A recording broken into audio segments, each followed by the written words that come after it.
Bismillahirrahmanirrahim. Assalamualaikum warahmatullahi wabarakatuh. Nahmaduhu wa nusalli wa nusallimu ala rasulihil karim wa ala alihi wa sahbihi ajmain. Amma ba'du. Subhanaka la ilma lana illa ma 'allamtana innaka antal alimul hakim. Rabbi shrah li sadri wa yassir li amri wahlul 'uqdatam min lisani yafqahu qawli. Segala puji milik Allah, Tuhan seru sekalian alam. Dialah Allah yang telah menciptakan, dialah Allah yang telah memberikan rizki. Allah Tuhan yang maha pengasih, yang kasihnya tak pernah pilih kasih. Tuhan yang maha penyayang, yang sayangnya tak terbilang. Salawat teriring salam semoga tercurah limpah kepada Nabi yang mulia, Rasul pilihan Allah Nabi Muhammad SAW. Segenap pemirsa kaum muslimin rahimakumullah, insyaallah kajian sore hari ini akan membahas yang berkaitan dengan akhir zaman, yaitu pembaiatan Imam Al-Mahdi. Materi ini diungkap yaitu ketika lawatan dakwah di daerah Sumatera, kemudian berakhir di Irian Jaya pada tahun 2000. Beberapa pertanyaan mengenai tentang akhir zaman yang hubungan dengan Imam Al-Mahdi. Beberapa pertanyaan. Penanya pertama yaitu dari Bapak Nana Muharram dari Cianjur, Jawa Barat. Beliau menanyakan siapakah Imam Al-Mahdi itu dan nasabnya dari keturunan siapa. Jawabannya dalam Ensiklopedia Islam halaman 110, Imam Mahdi diterangkan dalam hadis riwayat Imam Abu Daud, dunia akan dipimpin oleh salah seorang dari keluargaku yang namanya sama dengan namaku. Ismuhu ismi, wasmu abihi ismu abi. Namanya sama dengan namaku dan nama bapaknya sama dengan nama bapakku. Yaitu nama Al-Mahdi adalah Muhammad bin Abdillah.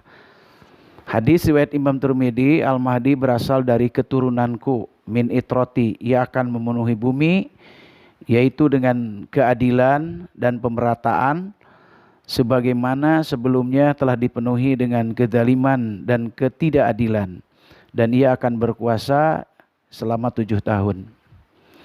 Al-Mahdi adalah khalifah yang adil bagi kaum muslimin di akhir zaman, di mana terjadi malahim, pembantaian, huruf, peperangan. Kemunculannya merupakan mata rantai penghubung antara tanda kiamat kecil menuju kiamat besar. Artinya setelah datang Imam Al-Mahdi, kemudian akan disusul dengan tanda-tanda kiamat yang besar berikutnya. Ini seperti tentang Dajjal, turunnya Isa Al-Masih, kemudian datangnya Ya'juj dan Ma'juj, terbitnya matahari di sebelah barat, datangnya Da'bah, dan kemudian terjadi gempa di 3 tempat, di barat, di timur, dan di Arab Saudi, lalu terjadilah kiamat. Ini diterangkan dalam kitab Al-Ahkam, juz ketiga, halaman 214. Antara masa vakum hingga datangnya kiamat kubro, Rasulullah SAW menjanjikan adanya Khalifah Rasidah ala Nahjin Nubuah. Namun berdasarkan beberapa hadis Imam Mahdi, menurut penelitian para ulama hadis, Khilafah ala Nahjin Nubuah itu sendiri adalah Imam Al-Mahdi. Al-Mahdi adalah seorang pemuda muslim yang usianya hampir 40 tahun. Ketika muncul, ia adalah manusia biasa yang diberi petunjuk dan diislah oleh Allah Subhanahu wa taala dalam semalam. Allah Subhanahu wa taala memberi taufik untuk mewujudkan kebaikan umat Islam seperti yang dikehendaki, membangkitkan umat setelah kejatuhan dan memuliakan umat setelah kehinaan. Al-Mahdi berasal dari keturunan Rasulullah SAW, jalur yaitu Hasan bin Fatimah binti Muhammad. Namanya sama dengan nama ayah Rasulullah. Jadi namanya Muhammad bin Abdullah Al-Fatimi Al-Quraisy. Kemudian hadirin rahimakumullah, penanya kedua ini datang dari Bapak Dr. Andes Ismail dari Bima, Nusa Tenggara Barat. Apa tanda-tanda kemunculan Imam Al-Mahdi? Yang paling sahih tanda-tanda kemunculan Imam Al-Mahdi, yang pertama adalah surutnya Sungai Efrat. Sungai Efrat mulai mengering di tahun 2003. Ya, sumber mata air yaitu di Anatolia, di Turki, dan bermuara di Teluk Persia. Kota yang dilalui pertama adalah Suriah, Irak, kemudian bertemu dengan Sungai Tigris, sehingga sudah berkurang 144 km kubik.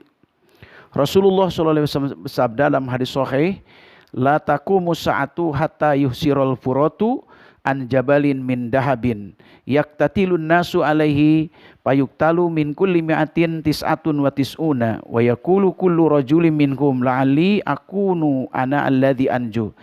Artinya kiamat tidak akan terjadi sehingga Sungai Efrat mengering dan mengeluarkan emas. Yaktatilun nasu, manusia-manusia akan berperang. Dan akan berperang pada setiap 100 mereka, 100 orang, tis'atun wa tis'una, mereka 99 akan terbunuh. Kullu rajulin, dari tiap-tiap laki-laki, minhum di antara mereka, la'ali, mengharapkan akunu, agar aku ada, yaitu alladzi anju, aku yang selamat. Ini hadis riwayat Imam Muslim. Kemudian tanda yang kedua datangnya Imam Al-Mahdi, yaitu ada sepasukan yang dibenamkan oleh Allah Subhanahu wa taala, yaitu di tanah Baida, di Zulhulaifah. Ini terdapat di dalam kitab Riyadus Shalihin juz pertama nomor hadis kedua, yaitu tentang bab niat. An Ummil Mukminin Ummi Abdillah an Aisyah radhiyallahu anha qalat qala Rasulullah sallallahu alaihi wasallam yagju zaisul Ka'bah fa idza kanu bi Baida yuhsabu bi awalihim wa akhirihim. Qalat ya Rasulullah kaifa yuhsabu bi awalihim wa akhirihim? Qala Rasulullah sallallahu alaihi wasallam yub'asuna ala niyatihim wa fihim aswaquhum wa man laisa minhum. Dari Ummul Mukminin Ummi Abdillah Aisyah radhiyallahu anha, kemudian Rasulullah bersabda, yagju jaisul Ka'bah, akan ada tentara yang menyerbu Ka'bah. Faidza kanu bi Baida, ketika mereka ini sampai di bumi Baida, yaitu di Zulhulaifah, yusabu bi awalihim wa akhirihim, maka akan dibinasakan, dimasukkan ke dalam bumi, yaitu pasukan yang awal dan pasukan yang akhir. Menurut penelitian para hadis, pasukan ini adalah pasukan dari Damaskus, ya, dari Syria yang beraliran Syiah. Qalat, Siti Aisyah bertanya, ya Rasulullah, wahai Rasulullah, kaifa yusabu bi awalihim wa akhirihim? Bagaimana cara dihempaskannya pasukan yang akhir dan yang awal dan yang akhir? Wa fihim aswaquhum, di sana ada pasar-pasar, wa man laisa minhum, dan juga ada orang yang tidak ikut. Siapa yang tidak ikut itu? Kemungkinan saja mereka adalah orang-orang para pelancong. Rasulullah SAW bersabda, yub'asuna ala niyatihim, mereka akan dibangkitkan sesuai dengan niat mereka masing-masing. Ini hadis sahih muttafaq alaih, hadis nomor 2 dalam kitab Riyadus Shalihin juz pertama. Yang ketiga, ciri yang sahih kedatangan Imam Al-Mahdi adalah wafatnya seorang khalifah, sehingga akan terjadi pembunuhan, ya, yang dilakukan oleh 3 putra khalifah. Rasulullah SAW bersabda, yaktatilu inda kanzikum salah satu kuluhubni khalifatin. Akan terjadi pembunuhan. Kalimatnya itu dengan kalimat fi'il mudhari, dengan present continuous. Yaktatilu inda kanzikum, akan terjadi pembunuhan, perebutan kekuasaan inda kanzikum, yaitu di gudang-gudang kalian, yaitu di Mekah. Yang dilakukan salah satu kuluhubni khalifatin, yang dilakukan oleh 3 putra khalifah. Sumalayasiru ila wahidin, kemudian tidak akan berpindah kepada salah seorang di antara mereka. Summa tatlu rayatis sud, kemudian akan datang yaitu panji-panji hitam. Min kibalil masyriqi, dari arah timur. Fayaktulunakum, kemudian mereka ini akan memerangi kamu yang belum pernah terjadi. Summa dzakara sya'an, kemudian Nabi menyebut sesuatu, la ahfaduhu, yang aku tidak menghafalnya. Faqala, maka berkata Nabi, fa idza ra'aitumuhu, maka apabila kalian melihatnya, melihat kepada Imam Mahdi tersebut, apa sabda beliau? Fayubayi'uhu, maka berbaiatlah kalian, walau habwan ala salji, meskipun kalian harus merangkak di atas es. Fa innahu khalifatullahil mahdi, maka sesungguhnya dia itu adalah Khalifatullah Mahdi. Hadirin rahimakumullah, ini hadis riwayat Ibnu Majah dalam kitab Fitan nomor 4084 dan dalam kitab Sunan juz 2 halaman 1367. Hadirin rahimakumullah, 3 putra khalifah ini pada saat Raja Abdullah meninggal, wafat, maka Raja Abdullah telah mengangkat, yaitu yang pertama ada Raja Salman, kemudian adalah Raja Tolal, dan yang ketiga adalah Mukrim. Raja Salman diangkat pada tahun 2015. Kemudian karena Talal ini adalah orang kaya, ya, tapi dia ini seluruh dunia sudah tahu dia itu ahli maksiat. Kalau Mukrim tidak, tetapi dia loyalitas kepada Yahudi, sehingga Salman adalah mengasingkan yaitu Tolal. Maka tiga putra mahkota tersebut, yang pertama adalah Faisal bin Salman, yang kedua adalah Muhammad bin Salman, dan ketiga Sultan bin Salman. Wallahu alam.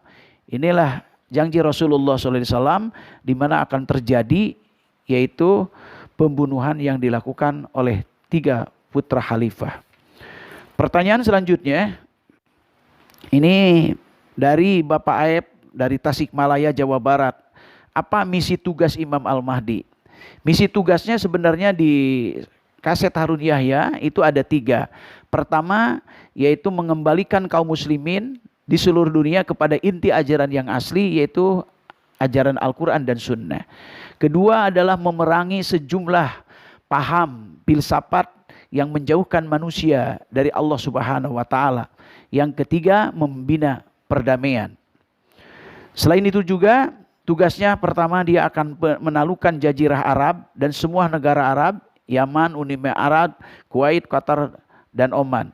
Kemudian dia akan menyerang Persia juga, karena di sana ada Iran yang berhaluan Syiah. Kemudian akan mengalahkan Yahudi, ya, dan akan menaklukkan Baitul Maqdis. Kemudian akan mengalahkan Romawi, termasuk Amerika, Eropa, Salibis, dan dalam Malhamah Al-Kubro. Kemudian akan memerangi Kaus, Cina, Kirman, dan Rusia, dan akan memerangi India.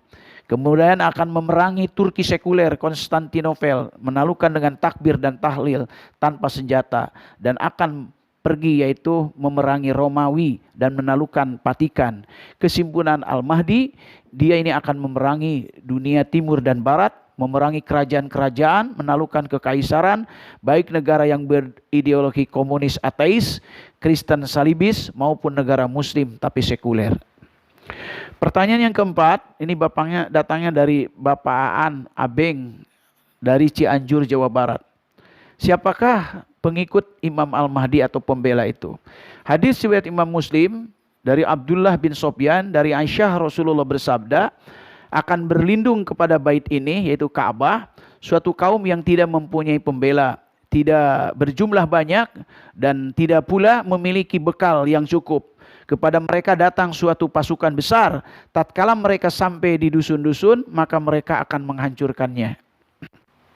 Jadi para pengikut Al-Mahdi ini, yang pertama adalah para panji hitam dari Taliban atau Afghanistan. Kedua, setiap orang yang berhaluan sunnah, bukan hanya ucapan, tetapi adalah dalam bentuk pengamalan. Yang ketiga adalah setiap pribadi muslim yang di dalam jiwanya memiliki iman yakin, yang benar berjuang membela agama dengan harta dan jiwa. Kemudian yang keempat, dia akan berkorban untuk agama Allah, hanya Rasul yang dicintai oleh oleh Allah dan Rasulnya. Seperti yang tertera di dalam surat 9 ayat 24. Kemudian yang kelima, setiap pribadi yang ada di dalam jiwanya kebesaran Allah, tidak ada di dalam jiwanya kebesaran makhluk. Kemudian pribadi muslim yang selalu mengusahakan atas iman dan amal, karena kesuksesan dan kejayaan umat manusia, Allah telah meletakkan ada di dalam agama, dalam iman yang sempurna, iman yakin, usaha atas iman, dan amal menyelesaikan masalah, selalu tawajuh kepada Allah Subhanahu wa taala. Hadirin rahimakumullah yang saya hormati dan saya muliakan. Kemudian ini pertanyaan dari Haji Ngadi dari Pademangan Barat. Bagaimanakah nas-nas hadis yang berkenaan dengan Al-Mahdi? Dalam ensiklopedia Kiamat halaman 182 ya. Kata Syekh Abdul Abjid, hampir semua hadis yang berkenaan dengan bahasan Al-Mahdi itu tingkatannya itu sahih, bahkan ada yang sampai kepada mutawatir. Satu contoh misalnya, la tadhabud dunya hatta yamlikal araba rajulun yuati usmu ismi wa qala hadisun hasanun sahihun. Dunia tidak akan hilang hingga Arab akan dikuasai oleh seorang laki-laki dari ahlul baitku yang namanya sama dengan namaku. Ini hadis hasan sahih. Wa qala hadisun hasanun sahihun. Jadi banyak sekali hadis-hadis yang berkaitan yaitu dengan Imam Al-Mahdi. Pertanyaan yang keenam, ini datangnya dari Bapak Ustadz Pepen dari Pademangan Barat. Bagaimanakah perbedaan figur Imam Al-Mahdi? Jawabannya, dalam ensiklopedia Islam, figur perbedaan Al-Mahdi ini ada 4. Yang pertama, Imam Mahdi adalah seorang yang berasal dari keturunan Fatimah Az-Zahra, yaitu Ahlul Bait, yang namanya sama dengan nama Nabi Muhammad SAW. Ia akan datang pada akhir zaman, ini dianut oleh seluruh jumhur mayoritas ulama Ahlus Sunnah. Yang kedua adalah Imam Mahdi merupakan figur seseorang penyelamat kehidupan umat manusia. Dengan demikian tidak harus berasal dari keturunan Fatimah Az-Zahra. Ini ada yang pendapat kedua. Pendapat yang ketiga, Imam Mahdi merupakan simbol kemenangan yang hakiki, dianut oleh para pemikir-pemikir modern. Yang keempat, Imam Mahdi adalah figur yang jelas berasal dari keturunan Fatimah Ahlul Bait dan merupakan salah satu seorang dari Imam Syiah Al-Muntadhar, pemimpin yang ditunggu-tunggu, bahkan sudah ada pada tahun 5 Hijriah dan beliau berada di Gua Sardep. Ini kata mereka orang Syiah. Kemudian selanjutnya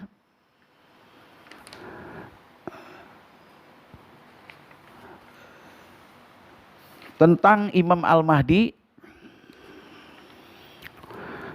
bagaimana cara pembayatan Al-Mahdi tersebut, bagaimana proses pengukuhan Imam Al-Mahdi. Ini datang dari Bapak Agus Jamaah Musholah Nurul Zulam, RT RW 07 Padang Barat. Atsar yang diriwayatkan oleh Nuaim bin Hamad dalam kitab Fitan, bab berkumpulnya manusia di Mekah dan pembaiatan. Nanti di akhir zaman ini akan kumpul satu atsar, riwayat adalah 7 ulama, kemudian dia membaiat kepada 313 ulama.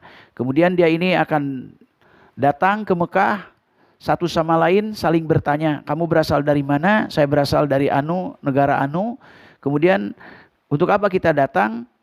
Jawaban mereka, saya akan mencari dengan tangan orang tersebut sehingga huru peperangan, pembantaian itu akan segala hilang. Kemudian di mana orang tersebut? Saya setelah mengetahui keturunannya, nasabnya, konon katanya ada di Madinah. Lalu para ulama tersebut adalah berangkat menuju Madinah.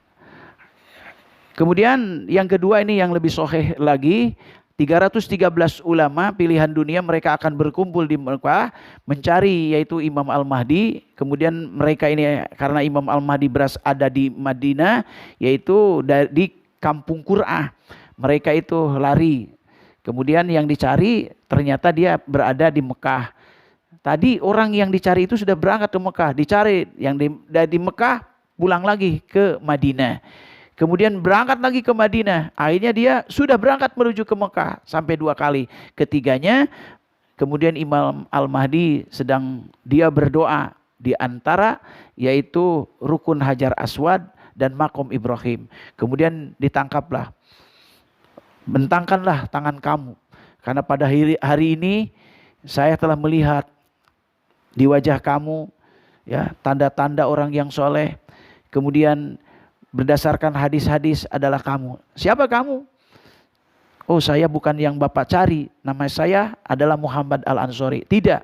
Maka akhirnya kemudian pada saat itulah Al-Mahdi dibaiat.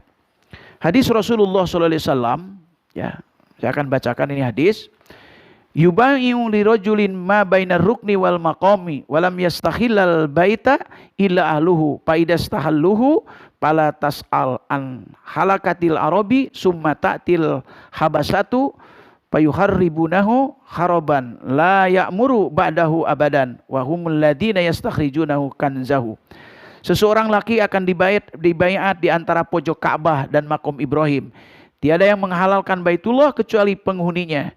Apabila mereka menghalalkannya, maka janganlah kamu bertanya tentang kehancuran orang Arab. Kemudian orang Habasah datang dan mereka akan merobohkan Ka'bah dengan sebenar-benarnya perobohan dan tidak dimakmurkan lagi. Sudah itu selama-lamanya. Dan mereka itulah orang-orang yang mengeluarkan harta perbendaharaan dari Ka'bah. Jadi secara kesimpulan, yang akan membayat Imam Al-Mahdi itu adalah 313 ulama dalam Atsar, sama seperti sejumlah para sahabat di perang Badar. Jadi ada 313. Hadirin rahimakumullah, channel Kistijam yang saya hormati dan saya muliakan. Mudah-mudahan Allah Subhanahu wa taala memberkahi kepada kita semua dan semua apa yang dicita-citakan oleh kita, ya, kemakmuran, keamanan, kesentosaan, Allah memberkahi kepada kita semua. Hadirin rahimakumullah, insyaallah kami dari Yayasan Kistijam, ya, di tahun sekarang ini akan membebaskan lahan seluas 365.417 meter persegi. Alamat yaitu di Kampung Bunisari, Desa Ciparean, Kecamatan Cibiuk, Kabupaten Garut, Jawa Barat, Indonesia. Alokasi untuk masjid, pondok pesantren terpadu, rumah yatim, tahfidz Al-Quran, dan ekonomi syariah, serta agrobisnis yang lain-lainnya. Bagi para jamaah yang akan mewakafkan sebagian hartanya di jalan Allah Subhanahu wa taala, bisa ditransfer melalui nomor rekening Bank BRI, nomor rekening 0787-01018911-532 atas nama Yayasan Kistijam. Semoga Allah memberkahi kepada kita semua. Gunakan harta di jalan Allah. Kalau harta tidak digunakan di jalan Allah, harta akan habis juga, tapi bukan di jalan Allah. Gunakan waktu untuk membela agama Allah. Kalau waktu tidak digunakan untuk membela agama Allah, waktu akan habis juga, tapi bukan untuk membela agama Allah. Gunakan hidup ini adalah untuk membela agama Allah. Kalau hidup tidak mau membela agama Allah, waktu akan habis juga.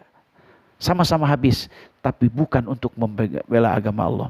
Semoga para jemaah diberkahi oleh Subhanahu wa taala, diberikan umur panjang, diberikan keselamatan, diberikan kesehatan, diberkahi hidup dan wafat mendapatkan husnul khotimah dan mendapatkan ridho Allah Subhanahu wa taala.